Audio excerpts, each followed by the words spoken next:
మా ఆఫీస్‌లో చాలా సార్లు కొంతమంది జావా ఫాస్ట్ అంటారు. ఇంకొంతమంది జావా కాదు, నోడ్ జేఎస్ ఇంకా ఫాస్ట్‌గా ఉంటది అంటారు. కొంతమందయితే ఆ 2 కాదు, పైథాన్ అయితే సూపర్‌గా ఉంటది అంటారు. ఇంకొంతమంది వేరేగా వచ్చి ఆ 3 కాదు గానీ గో, రస్ట్ అని 2 లాంగ్వేజెస్ ఉన్నాయి. అవైతే సూపర్‌గా ఉంటాయి అంటారన్నమాట. అసలు నాకెప్పుడు డౌట్ ఏంటంటే ఎలా డిసైడ్ చేస్తారు ఏ లాంగ్వేజ్ ఫాస్ట్ అని చెప్పేసని?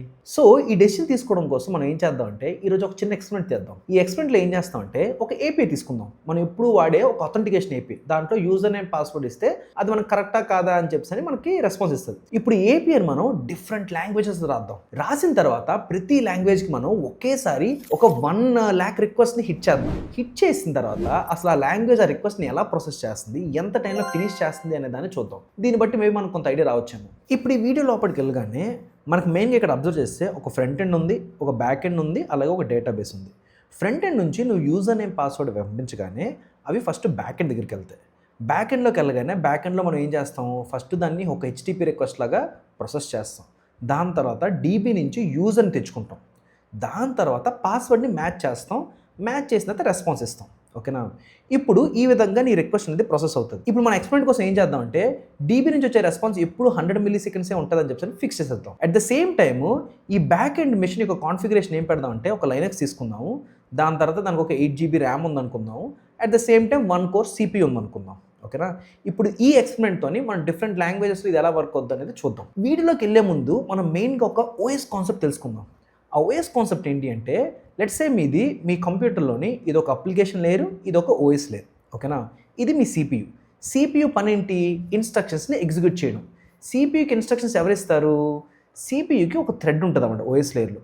ఈ థ్రెడ్ పని ఏంటంటే మీరు ఈ థ్రెడ్‌కి ఇన్‌స్ట్రక్షన్స్ ఇచ్చారనుకోండి, ఆ థ్రెడ్ ఏం చేస్తదంటే సిపియూ దగ్గరికి ఆ ఇన్‌స్ట్రక్షన్స్ పట్టుకెళ్ళి ఎగ్జిక్యూట్ చేయించుకుంటది. ఓకేనా? ఇప్పుడు అదే మీ దగ్గర చాలా ఎక్కువ థ్రెడ్స్ ఉన్నాయనుకో, అప్పుడు ఎలాగవుతుంది? CPU at any point of time ఒకటే థ్రెడ్ ఎగ్జిక్యూట్ చేయగలదు. దానికోసం ఓఎస్ స్కెడ్యూలర్ అని ఒకటి ఉంటదన్నమాట. ఈ ఓఎస్ స్కెడ్యూలర్ ఏం చేస్తది అంటే మీ దగ్గర మల్టిపుల్ థ్రెడ్స్ ఉన్నాయనుకోండి, అది సిపియూకి కాసేపు ఈ థ్రెడ్ ఇస్తది, కాసేపు ఈ థ్రెడ్ ఇస్తది, కాసేపు ఈ థ్రెడ్ ఇస్తది, కాసేపు ఈ థ్రెడ్ ఇస్తది. అలాగా థ్రెడ్స్‌ని మారుస్తూ ఉంటదన్నమాట. ఓకేనా? ఇప్పుడు ఒక థ్రెడ్ నుంచి ఇంకో థ్రెడ్‌కి మార్చే టైంలో ఏమవుద్దంటే కాస్త సిపియూ టైం అనేది వేస్ట్ అయిపోద్దన్నమాట. దాన్నే మనం కంటెక్స్ట్ స్విచ్చింగ్ అంటాం. ఓకేనా? ఇది బేసిక్ నాలెడ్జ్. ఇప్పుడు ఈ నాలెడ్జ్ యూజ్ చేసుకొని డిఫరెంట్ లాంగ్వేజెస్ దీన్ని ఎలా వాడుకుంటున్నారో అనేది మనం ఒకసారి అబ్జర్వ్ చేద్దాం.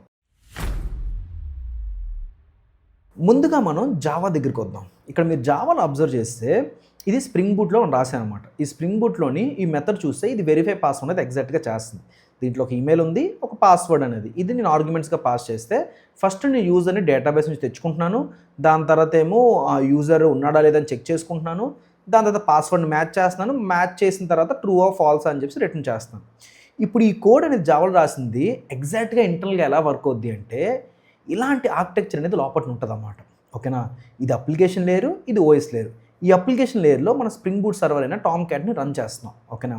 ఇప్పుడు నువ్వు లెట్స్ సే నీకు ఒక రిక్వెస్ట్ రాగానే అథెంటికేషన్ రిక్వెస్ట్ రాగానే టామ్ క్యాట్ ఏం చేస్తదంటే నీ కోసం ఒక ఓఎస్ థ్రెడ్‌ని క్రియేట్ చేస్తదన్నమాట. నువ్వు ఇంకో రిక్వెస్ట్ చేసావనుకో నీ కోసం ఇంకో ఓఎస్ థ్రెడ్ క్రియేట్ చేస్తది.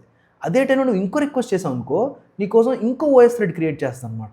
ఓకే. ప్రతి రిక్వెస్ట్‌కి ఒక కొత్త ఓఎస్ థ్రెడ్ క్రియేట్ చేస్తది. ఇప్పుడు ఈ ఓఎస్ థ్రెడ్ అనేది దగ్గరగా ఒక 1 ఎంబీ స్పేస్ దాకా తీసుకుంటది. ఇప్పుడు మనకేమనిపిస్తది?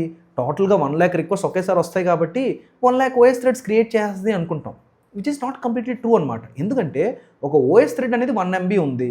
మన ర్యామే 8 జీబీ. మన ర్యామ్ 8 జీబీలో ఆ ఓఎస్ థ్రెడ్స్ అన్నీ పట్టవు. అది ఫస్ట్ ప్రాబ్లమ్. సెకండ్ ప్రాబ్లమ్ ఏంటంటే పట్టినా గూడాను చాలా ఎక్కువ ఓఎస్ థ్రెడ్స్ క్రియేట్ చేస్తే ఏమవుతది? నీ సిపియూ అనేది చాలా ఎక్కువ థ్రెడ్స్‌ని జంబుల్ చేయాల్సి వస్తదనమాట. దానివల్ల కంటెక్స్ట్ స్విచ్చింగ్ అనేది చాలా ఎక్కువ ఉంటది. సో, చాలా ఎక్కువ టైం వేస్ట్ అనేది కంటెక్స్ట్ స్విచ్చింగ్‌లోనే పోతుంటదనమాట. సో, అందుకే టామ్ క్యాట్ ఏం చేస్తదంటే థ్రెడ్ పూల్ అనే కాన్సెప్ట్ ఇచ్చిందనమాట.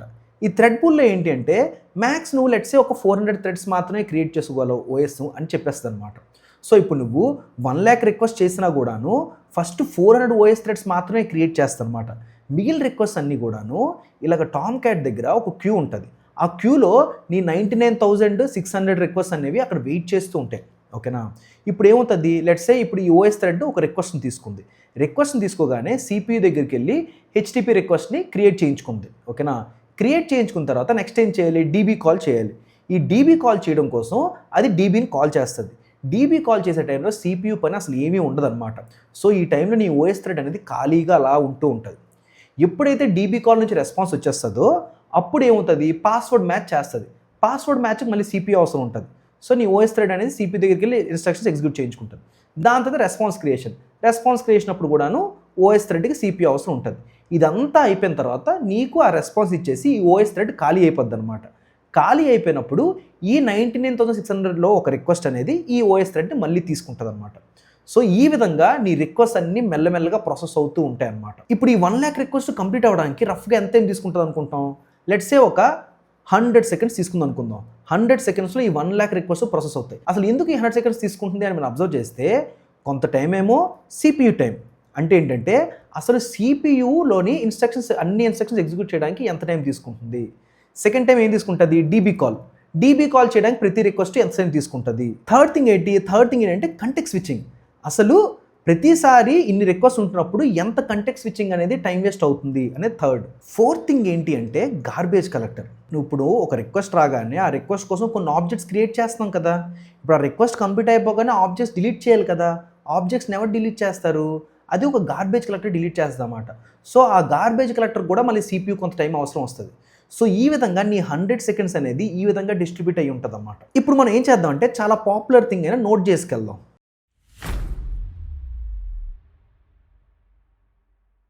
Node.jsలోని కోడ్ అనేది ఈ విధంగా ఉంటుంది అన్నమాట.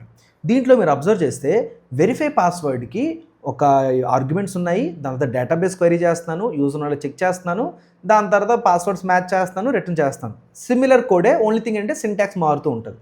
ఇప్పుడు ఈ కోడ్ అనేది ఇంటర్నల్గా ఎలా వర్క్ అవుతుంది అంటే ఈ విధంగా ఒక ఆర్కిటెక్చర్ ఉంటుంది అన్నమాట. దీంట్లో మీరు అబ్జర్వ్ చేస్తే ఒక అప్లికేషన్ లేయర్ ఉంది, ఒక ఓఎస్ లేయర్ ఉంది. ఓకేనా?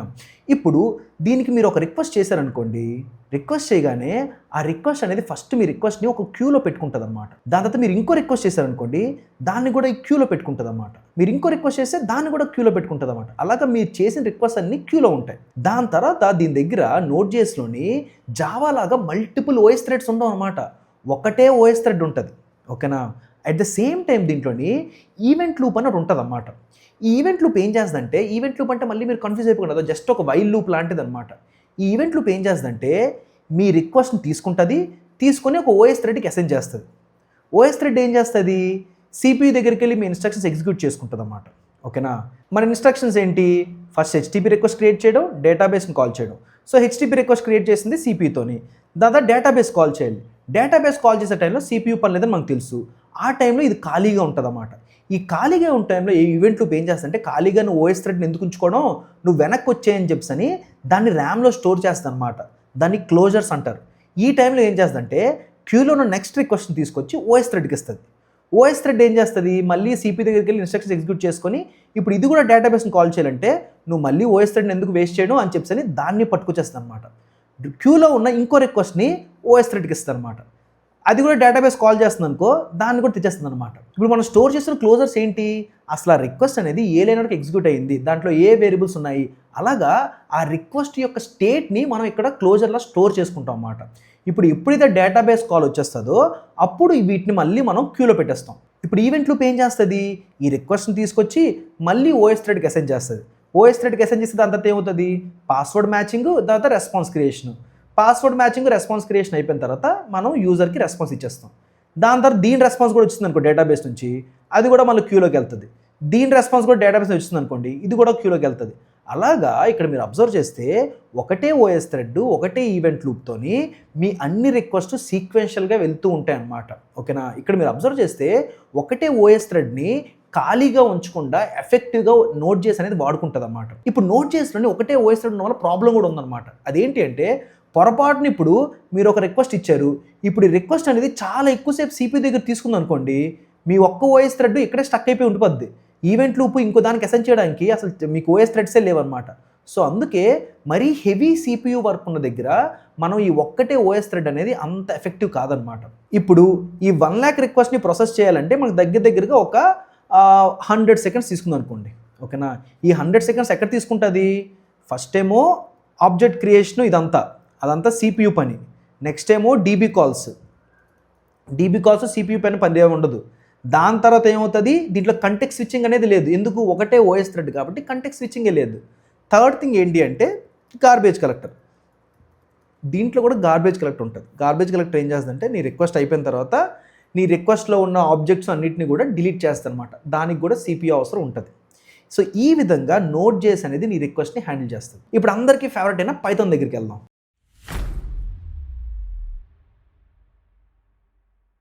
పైథాన్లో మీరు అబ్జర్వ్ చేస్తే కోడ్ అనేది ఇలా ఉంటుందన్నమాట. దీంట్లో కూడాను ఈమెయిల్ పాస్వర్డ్ ఇదంతా వస్తుంది. డేటాబేస్ కాల్ చేస్తాను, యూజర్ లేకపోతే ఫాల్స్ రిటర్న్ చేస్తాను, పాస్వర్డ్స్ మ్యాచ్ చేస్తాను, రిటర్న్ చేస్తాను. సో సిమిలర్ కోడే, ఓన్లీ థింగ్ ఏంటంటే సింటాక్స్ మారుతుంది. ఇప్పుడు పైథాన్ యొక్క ఇంటర్నల్ ఆర్కిటెక్చర్ మనం అబ్జర్వ్ చేస్తే అది కూడా సమూహ సిమిలర్ నోట్ జేఎస్ లాగే ఉందన్నమాట. దాంట్లో కూడా ఒక ఈవెంట్ లూప్ ఉంది, ఒక క్యూ ఉంది, ఒక ఓఎస్ థ్రెడ్ ఉంది, సిపియూ ఉంది. సో ఇప్పుడు మీరు రిక్వెస్ట్ ఇచ్చారనుకోండి, ఆ రిక్వెస్ట్ని మనం నోట్ జేఎస్ లాగానే ఫస్ట్ ఒక క్యూలో పెట్టుకుంటాం. ఇంకో రిక్వెస్ట్ వస్తే దాన్ని కూడా క్యూలో పెట్టుకుంటాం. ఓకేనా? ఇప్పుడు ఈవెంట్ లూప్ ఏం చేస్తుందంటే నీ రిక్వెస్ట్ని ఓఎస్ థ్రెడ్కి అసైన్ చేస్తుంది. ఓఎస్ థ్రెడ్ ఏం చేస్తుంది? సిపియూ దగ్గర పట్టుకెళ్ళి నీ రిక్వెస్ట్ని ప్రాసెస్ చేస్తుంది. ఇప్పుడు నీ రిక్వెస్ట్ పొరపాటున డేటాబేస్ కాల్ చేయాలనుకో, అప్పుడు అది ఏం చేస్తుందంటే నువ్వు ఓఎస్ థ్రెడ్ దగ్గర ఎందుకున్నావు, నువ్వు వెనక్కి వచ్చేయమ్మా అని చెప్పని దాన్ని ర్యామ్లో స్టోర్ చేసుకుంటుంది. పైథాన్ దీన్ని ఏమంటుందంటే కోరొటీన్స్ అంటుంది అన్నమాట. మీరు అబ్జర్వ్ చేస్తే ఇదే దాన్ని నోట్ చేసేమో క్లోజర్స్ అంటుంది, పైథాన్ అనేది కోరొటీన్ అంటుంది. కోరొటీన్ కూడా సేమ్ అంతే, ఒక రిక్వెస్ట్ ఎంతవరకు అయ్యింది అని దాని స్టేట్ని ఇక్కడ స్టోర్ చేసుకుంటాం అన్నమాట. ఇది మరీ ఎక్కువ సైజ్ తీసుకోదు. ఓఎస్ థ్రెడ్ అనుకోండి, ఓఎస్ థ్రెడ్ 1 MB సైజ్ తీసుకుంటుంది, కానీ ఈ కోరొటీన్స్ అంత సైజ్ తీసుకో అనమాట. సో ఇప్పుడు దాని తర్వాత ఏం చేస్తుంది ఈవెంట్ లూప్, ఈ రిక్వెస్ట్ని తీసుకొని దాన్ని ప్రాసెస్ చేస్తుంది. ఇప్పుడు ఈ రిక్వెస్ట్ రెస్పాన్స్ వచ్చింది అనుకోండి, మళ్ళీ అది అలాగా నీ లూప్లోకి వెళ్తుంది. సో ఈ విధంగా సేమ్ నోట్ జేఎస్ లాగా ఇది కూడా వర్క్ అవుద్ది అనమాట. సో ఇక్కడ కూడాను మీ 1 lakh రిక్వెస్ట్ని ప్రాసెస్ చేయడానికి మీకు దగ్గరగా ఒక 300 సెకండ్స్ తీసుకుంటుంది అనుకుందాం. మీకు డౌట్ రావచ్చు, 300 సెకండ్స్ ఏంటి, నోట్ జేఎస్ లాగే అంటున్నారు కదా, నోట్ జేఎస్ కన్నా ఎక్కువసేపు ఎందుకు తీసుకుంటుంది అని చెప్పి. ఈ 300 సెకండ్స్ మనం 8 తీసుకుంటున్నాం. ఫస్ట్ ఏమో ఆబ్జెక్ట్ క్రియేషను, అంతేనా? ఆబ్జెక్ట్ క్రియేషన్ దగ్గర ఎక్కువ సిపియూ వర్క్ ఉంటుంది. దాని తర్వాత ఏమవుతుంది, డీబీ కాల్స్ అన్నిటికీ ఫిక్స్ అని. దాని తర్వాత గార్బేజ్ కలెక్టర్ దీంట్లో కూడా ఉంది. ఓకేనా? కాకపోతే ఇక్కడ ఎక్కువ టైం ఎక్కడ తీసుకుంటుంది అంటే ఆబ్జెక్ట్ క్రియేషన్ దగ్గర తీసుకుంటుంది అన్నమాట. ఎందుకు అంటే నోట్ జేఎస్ కానీ పైథాన్ కానీ ఇవన్నీ ఏంటి అంటే ఇవన్నీ స్టాటిక్ లాంగ్వేజెస్ కాదు. స్టాటిక్ లాంగ్వేజ్ కాదంటే అర్థం ఏంటంటే, ఫర్ ఎగ్జాంపుల్ ఇప్పుడు జావాలో నేను ఇంట్ i = 4 అన్నాను అనుకో, దానికి ముందే చెప్పేస్తాను ఇది ఒక ఇంటిజర్ అని చెప్పని. దీనివల్ల ఏంటి అంటే అది ర్యామ్లోని అంతే స్పేస్ తీసుకుంటుంది. అదే ఇప్పుడు నేను మామూలుగా జావా స్క్రిప్ట్లో వీటిలో ఏం చేస్తాను, వేర్ i = 4 అంటాను.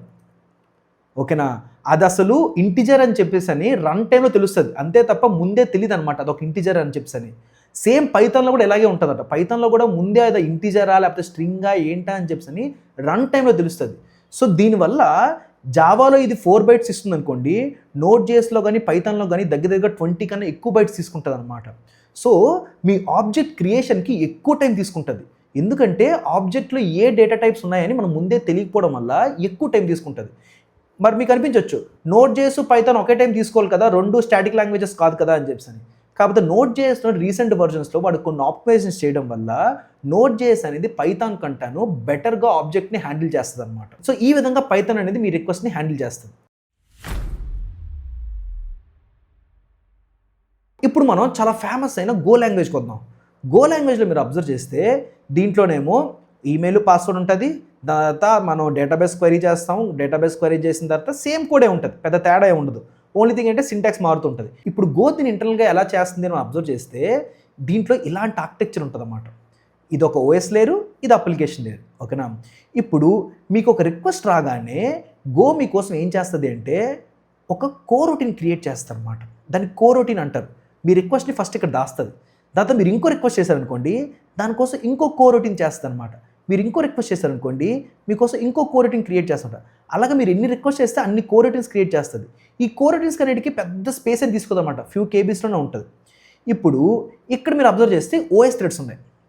గోలాంగ్ యొక్క ఫిలాసఫీ ఏంటి అంటే నోట్ జేఎస్ ఏమో ఒకటే ఓఎస్ థ్రెడ్ ఉంది. ఒకటే ఓఎస్ థ్రెడ్ ఉండడం వల్ల రిక్వెస్ట్ ఫాస్ట్గా హ్యాండిల్ చేస్తుంది, కానీ సిపియూ హెవీ వర్క్ వస్తే కొంచెం దెబ్బ అయిపోతుంది. అదే ఇప్పుడు మీరు జావాలో అబ్జర్వ్ చేస్తే జావాలో ఎక్కువ ఓఎస్ థ్రెడ్స్ ఉన్నాయి.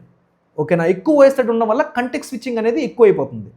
సో గోలాంగ్ ఏం చేస్తుంది అంటే నేను మరీ ఎక్కువ ఓఎస్ థ్రెడ్స్ క్రియేట్ చేసుకోను, నేను జావా నుంచి కొంత తీసుకుంటాను, నోట్ జేఎస్ నుంచి కొంత ఇన్స్పిరేషన్ తీసుకొని నేను మరీ ఎక్కువ ఓఎస్ థ్రెడ్స్ హ్యాండిల్ చేయను, కొన్ని ఓఎస్ థ్రెడ్స్ పెట్టుకుంటుంది అన్నమాట.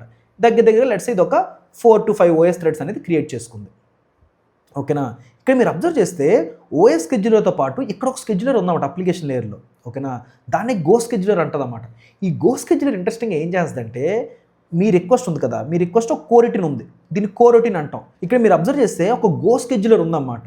గో స్కెడ్యూలర్కి మంచి ఇంట్రెస్టింగ్ పని ఉంటుంది అన్నమాట. అది ఏం చేస్తుందంటే, మీ రిక్వెస్ట్ని తీసుకుంటుంది, మీ రిక్వెస్ట్ని తీసుకొని మీకంటూ ఒక ఓఎస్ థ్రెడ్ని అసైన్ చేస్తుంది. అలాగా మీ రిక్వెస్ట్ని తీసుకొని ఇంకో ఓఎస్ థ్రెడ్ని మీకు అసైన్ చేస్తుంది. దాని తర్వాత ఇంకో రిక్వెస్ట్ని తీసుకొని ఇంకో ఓఎస్ థ్రెడ్కి అసైన్ చేస్తుంది. అసైన్ చేసిన తర్వాత పొరపాటున లెట్సే మీరు ఒక డేటాబేస్ కాల్ చేస్తున్నారు అనుకోండి, డేటాబేస్ కాల్ చేసినప్పుడు ఇది అనుకుంటుంది, డేటాబేస్ కాల్ చేసినప్పుడు ఎందుకు దీనికి ఓఎస్ థ్రెడ్ వేస్ట్ అని చెప్పని మీ కోరిటీని తెచ్చుకొని మళ్ళీ స్టోర్ చేసుకుంటుంది అన్నమాట. ఈ టైంలో ఇంకో రిక్వెస్ట్ వచ్చింది అనుకోండి, దానికోసం కూడా ఒక కోరొటీన్ క్రియేట్ చేస్తాం కదా, ఆ కోరొటీన్కి అసైన్ చేస్తాం ఓఎస్ థ్రెడ్ని. సో ఇక్కడ మీరు అబ్జర్వ్ చేస్తే స్కెడ్యూలర్ పని ఏంటి అంటే, మీ దగ్గర కొన్ని కోరొటీన్స్ ఉంటాయి, మీ దగ్గర at the same time OS threads ఉంటాయి. ఇప్పుడు ఏ ఓఎస్ థ్రెడ్కి ఏ కోరొటీన్ వెళ్ళాలా అని చెప్పి అది ఫిగర్ అవుట్ చేస్తాను అనమాట. కోరొటీన్ అంటే మళ్ళీ అది అనుకుంటుంది జస్ట్ ఆబ్జెక్ట్ లాంటిది. అది ఆబ్జెక్ట్లో ఏంటంటే మీ రిక్వెస్ట్ యొక్క స్టేట్ని మనం స్టోర్ చేసుకుంటూ ఉంటాం. ఏ లైన్ వరకు ఎగ్జిక్యూట్ అయ్యింది, దాంట్లో ఏ వేరియబుల్స్ ఉన్నాయి, అవన్నీ స్టోర్ చేసుకుంటాం. సో ఇప్పుడు మీరు అబ్జర్వ్ చేస్తే మీ గోలోని మీరు 1,00,000 రిక్వెస్ట్ చేసినా కూడాను ఆ 1,00,000 రిక్వెస్ట్ని అది హ్యాండిల్ చేయగలదు అనమాట. ఎందుకంటే మనం చాలా 1,00,000 కోరొటీన్స్ క్రియేట్ చేసుకుంటాం. కోరొటీన్ యొక్క సైజ్ అనేది ఎక్కువ కేబీ ఉండదు, కొన్ని కేబీస్లో ఉంటుంది. ఆ కేబీస్లో ఉండడం వల్ల అన్ని కోరొటీన్స్ దీంట్లో ఫిట్ అయిపోతాయి అనమాట. ఫిట్ అయిపోయిన తర్వాత మీ గో స్కెడ్యూలర్ ఏం చేస్తుందంటే మీ కోరొటీన్స్ని మీ ఓఎస్ థ్రెడ్స్కి మ్యాప్ చేస్తూ ఉంటుంది. ఓకేనా, ఈ విధంగా గో అనేది మీ రిక్వెస్ట్ని హ్యాండిల్ చేస్తుంది. ఇప్పుడు 1,00,000 రిక్వెస్ట్ మీరు చేస్తే ఆ 1,00,000 రిక్వెస్ట్కి దగ్గరగా లెట్సే మనం ఒక 100 సెకండ్స్ తీసుకుంటుంది అనుకుందాం. ఈ 100 సెకండ్స్ ఎక్కడ పోతుంది మీరు అబ్జర్వ్ చేస్తే ఫస్ట్ ఆబ్జెక్ట్ క్రియేషన్లో పోతుంది, అంతేనా. ఆబ్జెక్ట్ క్రియేషన్లో కొన్ని పోతుంది. నెక్స్ట్ ఏమవుద్ది, డేటాబేస్ కాల్స్లో పోతుంది. నెక్స్ట్ ఏమవుతుంది గార్బేజ్ కలెక్టర్లో కొంచెం పోతుంది. ఓకేనా, ఈ 100 సెకండ్స్ ఓవరాల్గా దీంట్లో పోతుంది. ఇప్పుడు మీరు అబ్జర్వ్ చేస్తే ఆబ్జెక్ట్ క్రియేషన్ అనేది నోట్.js కన్నా పైథాన్ కన్నా ఇది ఫాస్ట్గా ఉంటుంది. ఎందుకు అంటే గో అనేది స్టాటిక్ లాంగ్వేజ్, డైనమిక్ లాంగ్వేజ్ కాదు. స్టాటిక్ లాంగ్వేజ్ జావా లాగా అనమాట. సో మనం ముందే డేటా టైప్ను ముందే ఫిక్స్ చేస్తాం. ఇంకా ఇక్కడ డెప్త్కి వెళ్ళొచ్చు, బట్ మీకు కొంచెం సింప్లిఫై చేసి చెప్పేస్తున్నాను. ఈ విధంగా గోలాంగ్ అనేది మీ రిక్వెస్ట్ని ప్రాసెస్ చేస్తుంది అనమాట. గోలాంగ్లో మల్టిపుల్ ఓఎస్ థ్రెడ్స్ ఉండడం వల్ల CPU హెవీ వర్క్స్ కూడా అవి బాగానే హ్యాండిల్ చేస్తాయి అనమాట. ఇప్పుడు మీకు అనిపించవచ్చు ఇంకెన్ని లాంగ్వేజెస్ రా బాబు అని చెప్పని, కాకపోతే ఇంకొక లాంగ్వేజ్ ఉంది, అదేంటి రస్ట్. మనం ఈ మధ్యన పాపులర్గా వింటున్న లాంగ్వేజ్ ఇది. మనం ఒకసారి రస్ట్లోకి వెళ్ళి అబ్జర్వ్ చేస్తే రస్ట్లో మీ కోడ్ అనేది ఈ విధంగా ఉంటుంది. దీంట్లో మీరు అబ్జర్వ్ చేస్తే వెరిఫై పాస్వర్డ్ ఉంటుంది, ఈమెయిల్ పాస్వర్డ్ వస్తుంది, SQL క్వైరీ చేస్తాము, క్వైరీ చేసిన తర్వాత రెస్పాన్స్ వస్తుంది, వెరిఫై చేస్తాం, ఇదంతా రెగ్యులర్ థింగే. ఓకే, దీంట్లోని సింటాక్స్ మారుతుంది తప్ప మొత్తం అంతా రెగ్యులర్ థింగే. ఇప్పుడు రస్ట్ యొక్క ఇంటర్నల్ ఆర్కిటెక్చర్ అబ్జర్వ్ చేస్తే అది కూడా కొంచెం గోలాంగ్ లాగే ఉంటుంది అన్నమాట. ఓకేనా, మీకు ఒక రిక్వెస్ట్ వచ్చిందనుకోండి, అంటే రస్ట్ యొక్క డిఫాల్ట్ థింగ్ కాదు, రస్ట్లోని టోక్యో సంథింగ్ ఏదో ఒక లైబ్రరీ ఉంటుందన్నమాట. ఆ లైబ్రరీ వాడితే దీనికి ఎసిక్ క్యాపబిలిటీస్ వస్తాయి అన్నమాట రస్ట్కి. ఆ ఎసిక్ క్యాపబిలిటీస్ లాగానే అది ఏం చేస్తుందంటే, మీరు ఒక రిక్వెస్ట్ చేశారనుకోండి, మీకోసం కోరొటీన్ లాగా ఇలాగ ఒక ఆబ్జెక్ట్ క్రియేట్ చేసుకుంటుంది అన్నమాట. అలాగే మీరు ఎన్ని రిక్వెస్ట్ చేస్తే అన్నిటికీ ఒక కోరొటీన్ లాగా ఒక ఆబ్జెక్ట్ క్రియేట్ చేస్తుంది. ఇప్పుడు ఒక స్కెడ్యూలర్ కూడా దాంట్లో ఉంటుంది అన్నమాట. ఓకేనా, అలానే ఒక ఓఎస్ స్కెడ్యూలర్ ఉంటుంది, ఓఎస్ థ్రెడ్స్ కూడా ఉంటుంది. ఇప్పుడు యాజ్ యూజువల్గా సేమ్గా ఈ స్కెడ్యూలర్ పని ఏంటి అంటే, ఒక కోరొటీన్ తీసుకొని దాన్ని ఇంకో దానికి అసైన్ చేస్తుంది అనమాట. ఒక కోరొటీన్ తీసుకొని దాన్ని ఓఎస్ థ్రెడ్కి అసైన్ చేస్తుంది. డేటాబేస్ కాల్ అవుతున్న కొద్దీ మళ్ళీ ఆ కోరొటీన్ తెచ్చుకొని ర్యామ్లో స్టోర్ చేసుకుంటుంది. సో ఈ విధంగా మీ 1,00,000 రిక్వెస్ట్ని సిమిలర్ టు గో లాగా అది హ్యాండిల్ చేస్తుంది. రస్ట్ అనేది ఈ 1,00,000 రిక్వెస్ట్ని హ్యాండిల్ చేయడం కోసం అది 100 సెకండ్స్ కన్నా తక్కువే తీసుకుంటుంది అన్నమాట. లెట్స్ సే ఒక 98 సెకండ్స్ తీసుకుంది అనుకుందాం. ఓకేనా, ఇప్పుడు ఈ 98 సెకండ్స్ దేనివల్ల ఉంటుంది, ఒకటి ఆబ్జెక్ట్ క్రియేషన్, రెండోది ఏమవుద్ది అంటే డీబీ కాల్. ఓకే, మూడోది అసలు గార్బేజ్ కలెక్ట్ అనే కాన్సెప్ట్ దీంట్లో ఉండదన్నమాట. గార్బేజ్ కలెక్ట్ అనేది రస్ట్లో ఉండదు. ఎందుకంటే రస్ట్ మనం కోడ్ రాస్తున్నప్పుడే మెమరీ మేనేజ్మెంట్ అనేది ముందే ఫిక్స్ అయిపోతుంటుంది అన్నమాట. నువ్వు కోడ్ కంపైల్ చేస్తున్న టైంలోనే నీకు చాలా మట్టుకు మెమరీ మేనేజ్మెంట్ ఉంటుంది, అంతే తప్ప నీకు వేరేగా గార్బేజ్ కలెక్ట్ అంటూ ఉండదు. నీ పాస్వర్డ్ ఇవన్నీ వెరిఫై చేసిన వెంటనే నీ ఆబ్జెక్ట్స్ అనేవి మెమరీ నుంచి డిలీట్ అయిపోతాయి రస్ట్లోని. ఓకేనా, అందుకే రస్ట్ అనేది కోడ్ రాస్తున్నప్పుడు చాలా జాగ్రత్తగా ఉండాలి, బట్ కోడ్ రన్ అయ్యేటప్పుడు మాత్రం చాలా ఫాస్ట్గా ఉంటుంది అనమాట. సో ఈ విధంగా రస్ట్ అనేది మీ 1,00,000 రిక్వెస్ట్ని హ్యాండిల్ చేస్తుంది అనమాట. At the same time rust అనేది చాలా ఆప్టిమైజేషన్స్ కంపైల్ టైంలో చేస్తుంది అనమాట, మెమరీ మేనేజ్మెంట్ ఇదంతా. సో దీనివల్ల కోడ్ రన్ చేస్తున్నప్పుడు చాలా ఫాస్ట్గా ఉంటుంది. సో ఇక్కడ మీరు అబ్జర్వ్ చేస్తే ఈ విధంగా మీరు ఒక ఏపీఐ కాల్ అథెంటికేషన్ లాంటి ఏపీఐ కాల్ ఇస్తే డిఫరెంట్ లాంగ్వేజెస్ అనేవి ఇంటర్నల్గా ఇలా వర్క్ అవుతుంది అనమాట. ఇప్పుడు ప్రతి లాంగ్వేజ్ ఎంత టైం తీసుకుంటుంది అనేది మనం దాన్ని స్టెప్స్లా బ్రేక్ డౌన్ చేసుకుంటే మనకి ఈజీగా దాన్ని ఫిగర్ అవుట్ చేయొచ్చు అనమాట. సో ఈ కాన్సెప్ట్స్ వాడే ఫర్ ఎగ్జాంపుల్ కొంతమంది లోడ్ బ్యాలెన్సర్ క్రియేట్ చేయడం కోసం నోట్ జేఎస్ వాడతారు, లేకపోతే హెవీ CPU అప్లికేషన్స్ బిల్డ్ చేయడం కోసం జావా కానీ రస్ట్ కానీ గో కానీ అంటే వాడుతుంటారు. ఇప్పుడు మీ కోడ్కి మీరు ఏ లాంగ్వేజ్ వాడాలి అని ఫిగర్ అవుట్ చేయాలి అంటే ఫస్ట్ అసలు మీ కోడ్లో ఎలాంటి ఇన్స్ట్రక్షన్స్ ఉన్నాయని మీరు ఫిగర్ అవుట్ చేయాలన్నమాట. మీ అప్లికేషన్ అనేది IO హెవీయా, లేకపోతే CPU హెవీయా, లేకపోతే మెమరీ హెవీయా, ఎలాంటి టైప్ ఆఫ్ ఇన్స్ట్రక్షన్స్. ఇప్పుడు ఈ ఇన్స్ట్రక్షన్స్ని డిఫరెంట్ లాంగ్వేజ్ ఎలా హ్యాండిల్ చేస్తుంది అని మీరు అబ్జర్వ్ చేస్తే ఏ లాంగ్వేజ్ మీకు బెటర్గా సూట్ అవుతుందని మీకు ఈజీగా ఐడెంటిఫై చేయొచ్చు అనమాట. Thanks for watching the video till now. Bye.